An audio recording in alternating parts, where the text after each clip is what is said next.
ప్రభావతి అయితే ఇంక మనోజు, అలాగే రోహిణి అయితే ఇద్దరు గొడవ పడుతున్నారని, ఇంక వాళ్ళిద్దరి మధ్యలోకైతే వెళ్ళిన తర్వాత, "ఏంటి నా కొడుకుని ఏదేదో మాట్లాడుతున్నావు, ముందు వాడికి సారీ చెప్పు" అనంటే, ఇంక నేను గాని ఇప్పుడు గాని తగ్గాను అంటే, ఇంక మా అత్త దగ్గర నేను అలసైపోతాను. సరే ఆ అమ్మాయితో తప్పు చేయలేదని చెప్పని మీ కొడుకుని చెప్పమనండి. అప్పుడు నేను సారీ చెప్తానని చెప్పి తను రివర్స్ అవుతుంది.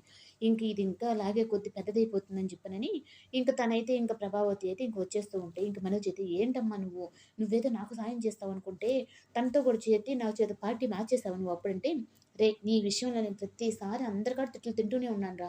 నాకు రోహిణి రోహిణి మనకు పెళ్ళికి ముందు ఎలా ఉందో తెలీదు. అసలెందుకొచ్చింది మీ ఇద్దరి మధ్య గొడవ అంటే, పిల్లల విషయంలో అని చెప్పనంటే, నాకు రోహిణి మీద ఏదో అనుమానంగా ఉందిరా అని చెప్పని తనైతే అంటుంది.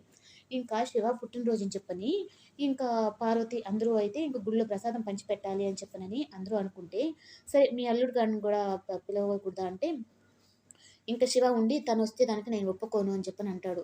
ఇంక బాలు దగ్గరకొచ్చి, "ఈరోజు శివ పుట్టినరోజండి. అమ్మ గుడిలో ప్రసాదం పంచాలంటుంది. ఇంక మిమ్మల్ని కూడా పిలవమని చెప్పింది" అంటే, "నువ్వు ఆ శివ గాడి పుట్టినరోజుకి నువ్వు వెళ్ళాల్సిన అవసరం లేదు. నీ భర్తకి విలువ లేని చోట నువ్వు అక్కడ ఉండాల్సిన అవసరం లేదని" ఇంక మొహం మీదే చెప్తాడు. అంటే, అంటే నేను రాకుండా నువ్వు వెళ్ళావు అంటే మాత్రం బాగుండదు మీనా. ఈ విషయంలో మాత్రం నేను ఒప్పుకోను. నాకు విలువిచ్చిన కాడికే నా భార్య కూడా వెళ్ళాలని నేను కోరుకుంటానని చెప్పానని తనైతే ఇంక మీనాని కట్టుబడి చేస్తాడు. అటు ఇంక తమ్ముడు పుట్టినరోజు అని చెప్పని గుడికెళ్ళలేక, ఇంకా ఇటు భర్త పరువుని కాపాడాలని చెప్పని తను ఇంకా ఈ రెండిటి మధ్యనైతే చాలా ఆలోచిస్తూ ఉంటుంది. ఇంక తను పార్వతి అయితే ఫోను చేసి, "ఏంటి మీనా ఇంకా రాలేదు నువ్వు" అని చెప్పని అంటూ ఉంటే, ఇంకా ఇటు మీ అల్లుడు పోవద్దన్నాడని చెప్పని అనలేక, "లేదమ్మా నాకు ఇంట్లో పనుంది.